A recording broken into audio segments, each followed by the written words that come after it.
interessante esse ponto que você falou, porque eu vejo em muitos países, tem muita gente que os pais ensinam em casa. Homeschooling. Homeschooling, exatamente. E o que você acha disso? Porque aí perde toda essa interação interpessoal entre as crianças. Para mim, eu acho que é de extrema necessidade. Porque como que daí a criança vai sair para o mundo sem ter interagido, sem... Como você vê isso? Cara, eu vejo assim, tem pais extremamente aptos para essa função de educar, né? Uhum. Mas daí tem que viver só com isso. Beleza. Você tocou num ponto importante de que eles vão perder toda essa socialização com outras crianças. Que é importante, né? Principalmente irmãos aí que não... crianças que não têm irmãos. Exatamente. Você vê um filho único sendo educado... Só pelo pai e pela mãe. Ou pelo pai ou pela mãe em casa, né? Nunca viu nada Exato. diferente ali. Não vai saber se comportar, por exemplo, na minha opinião, se encontrar um conflito ali. Entrou no meio de 3, 4 crianças ali num conflito, não sabe o que conversar. Uhum. Não tem papo para puxar, né? Ele sofre com isso também. Aí vai ficar isolado. Exatamente. É a questão de colocar numa bolha, né? Na minha opinião. Não sou contra o homeschooling. Uhum. Tá? Se a pessoa tem preparo ali, beleza. Mas na minha opinião... Mas no Brasil pode? É liberado ou tem algumas restrições? Hoje no Brasil, estava havendo especulações para liberar o homeschooling. Eu até conheço famílias aqui de Maringá, né, que optaram pelo homeschooling. Ainda não sei se é legalmente liberado. Ah, entendi. Ainda não sei se é legalmente. Eu não posso te afirmar com certeza. Uhum. Mas é complicado, porque... Nossa, você não poder interagir com as crianças. É igual aquele filme lá, eu assisti um filme que é o Jimmy Bolha.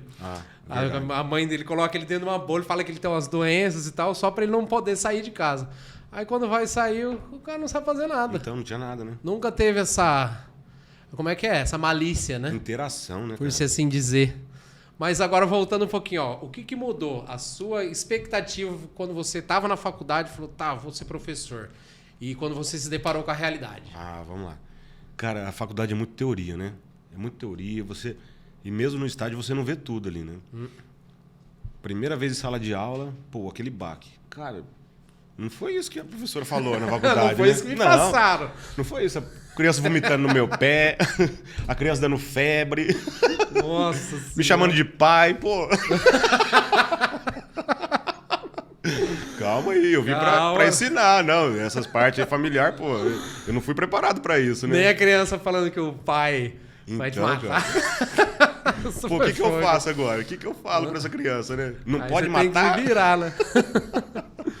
Mas, hein, além dessa da criança que falou, meu pai vai te matar. Teve alguma outra situação inusitada que aconteceu? Cara, você quer ouvir engraçada ou quer ouvir triste? Eu porque quero as tem duas. vários. Uma engraçada e uma triste, então vamos lá. Vou começar com triste. Falando da minha profissão.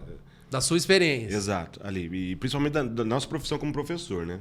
Pra você ver como que nós somos taxados de um jeito por fora, e quem não tem o conhecimento. Eu tava trabalhando matemática de profissões com uma turma do 2º ano. Acho que foi em 2019 isso. Aí um aluno chegou e falou assim, professor Anderson, o senhor falou de tantas profissões aí e tal, qual que é a sua profissão? Eu falei, sou professor. Né? Não, professor, uma de verdade. Eu falei, como assim? Eu falei, não, o senhor não tá sujo. Aí não tá sujo de graxa, às vezes é porque a família, mas não chegou cansado, o senhor só fica aqui, brinca com a gente, dá tarefa, essas coisas. Pra você ver o conceito. Você tá se divertindo. Exatamente. Mas você tá sendo pedagógico. Claro, né? claro. Pedagogicamente ali, né? Mas a visão deles, né? O professor não é profissão, né?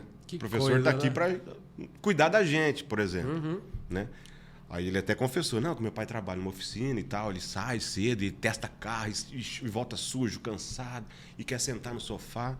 E não quer brincar, só quer descansar. Aí essa coisa, né? E uma bem triste, cara, no mesmo ano também, eu tinha um aluno, daí a gente foi ver o contexto familiar dele e tal, o pai dele recentemente tinha sido preso, e ele estava se recusando a fazer algumas atividades, né? Aí peguei ele, não vou falar o nome, né? Claro. Falei, fulano, senta aqui comigo, vamos conversar. Por que você não está querendo fazer essa atividade? Pô, se você aprender hoje aqui, vai ser pro resto da sua vida, você vai crescer aí, o seu conhecimento e tal. Você vai chegar na faculdade um dia, né? Você vai se formar, vai poder ser o que você quiser. Ele deu um soco na mesa, começou a chorar e falou assim, professor Anderson, 2º ano, hein? Uma criança de 8 anos. Nossa. Meu pai tá preso, nunca estudou. Eu quero ser igual a ele. Pra que eu vou estudar? Tipo, a cabeça o exemplo, dele. Exato. Né? Ele querendo ser preso junto com o pai dele, pelo menos para ter pra tá perto do pai. Exato, é. A figura masculina dele era o quê? Um pai preso. Nossa. A segunda era eu na escola ali. De poucos homens, né? E ele se abriu para mim naquela hora ali, né? Você vê que coisa interessante. Até porque muitas crianças não têm essa figura masculina em casa. Né? Exatamente. Porque aí que tá. Por isso que é interessante ter mais professores do sexo masculino na creche até, né? Com certeza, principalmente na creche, né? Principalmente na creche. Agora, uma outra questão, por exemplo, eu estou querendo fazer pedagogia, eu quero ser professor. Qual conselho você me daria? Cara, você gosta de criança? Você tem que gostar muito, né? Você gosta de criança? Você gosta de ler? Se gostar de criança, gostar de ler, gosta de ganhar pouco, então um abraço. Mas dá pra se manter? Dá pra se manter, sim. Mas tem, tipo, por exemplo, um plano de carreira? Cara, como que seria um plano de carreira? Maringá, sim. Maringá a gente é bem assistido nessa parte, né? Até aí já fica o agradecimento aí pra prefeitura que Ulisses Maia, tamo junto.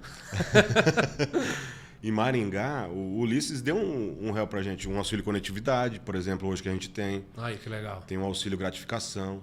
Tá para ser aprovado um auxílio aí para bolsa, né, de aperfeiçoamento, né? O professor que vai fazer uma pós, daí tem uma outra auxílio. faculdade, um mestrado, ali, um doutorado, tem o auxílio, né? Queira não, é uma forma do profissional se interessar, né? Opa, e se qualificar, né? Exato. Eu vou ter um incentivo para me estudar. Então vamos abraçar, né? Vamos pegar isso daí. E no quadro do magistério no qual a gente se enquadra hoje, tem esse plano de carreira. Por exemplo, uma empresa privada hoje você trabalha 3 meses aí de experiência, né? Maringá não, são 3 anos. Olha só. 3 anos. 3 anos de experiência, que é o período probatório. Você é testado ali de 6 meses, né? Tem um processo ali, você é avaliado, né? Pela diretora que você passa, pelas escolas que você passa. Você foi aprovado, beleza, vai continuando. Não foi aprovado, opa, vamos ali. Por que não foi aprovado? Por que tirou nota baixa? Tá apto mesmo para a função ou não? Né? 3 meses numa privada, 3 anos num público.